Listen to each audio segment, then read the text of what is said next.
Hi, it's Patrick Hutzel from intensivecarehotline.com with another quick tip for families in intensive care.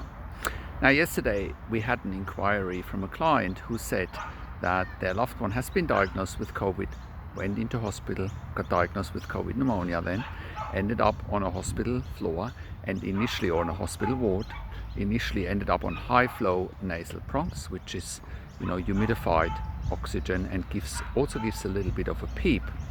And I'm not going to too much detail into PEEP.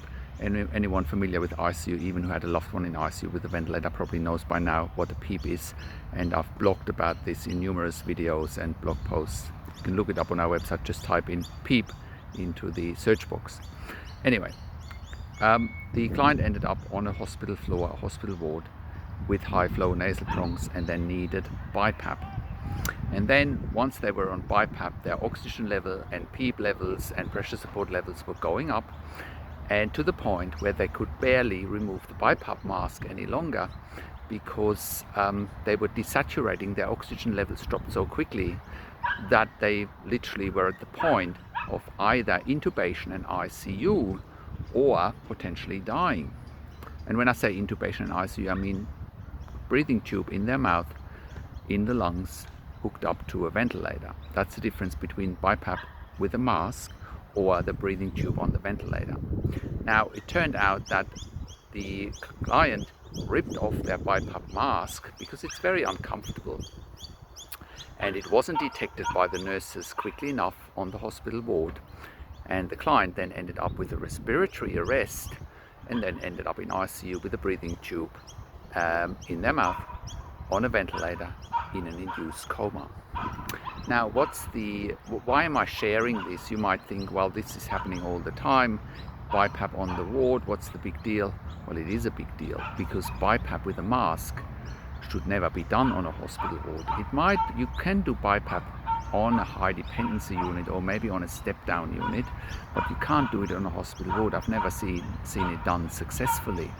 The risk of someone going into ICU is too high because really BiPAP needs to be managed by intensive care nurses, by intensive care doctors, potentially by respiratory therapists if you are in the US or in Canada, right? So the risk of someone being on BiPAP and deteriorating quickly, and it can't be managed on a ward, on a hospital ward, is real, as I've just shown you in this example, and it can really be deadly. Now, the challenge at the moment is we're still, what I think is the end of a pandemic, but ICUs are full, they're overcrowded, so that means some hospital areas need to start BiPAP because there is no space in ICU, no staff, no equipment, whatever the case may be, and that's why those unsafe practices might be put in place in the first place. So it is really important that you understand hospital environments, how they tick, which patients need to be in ICU, and I can assure you a patient on BiPAP, especially on high oxygen levels, which was the case here, we're talking about 80 to 100% of oxygen with high PEEP levels, needs to be in ICU full stop. They need to be monitored for arterial blood gases to see whether the BiPAP ventilation is effective or not. They need regular chest x-rays. They need ICU doctors and ICU nurses listening to their chests regularly to again look whether the air and oxygen is going into the lungs.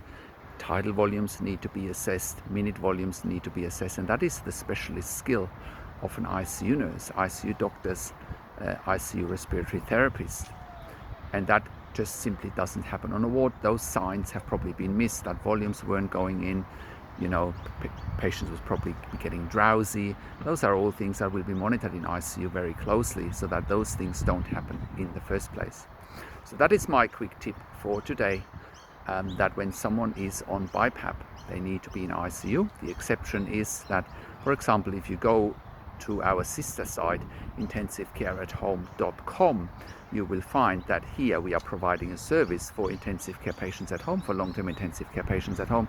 That includes BiPAP, but again, we are sending intensive care nurses into the home where it's safe to provide one-on-one nursing care for someone on BiPAP, because we're basically bringing the intensive care unit into someone's home. So that is my quick tip for today. If you have a loved one in intensive care, go to intensivecarehotline.com, call us on one of the numbers on the top of our website. And if you enjoyed this video, like the video, comment below what you want to see next, subscribe to my YouTube channel for updates for families in intensive care, and click the notification bell.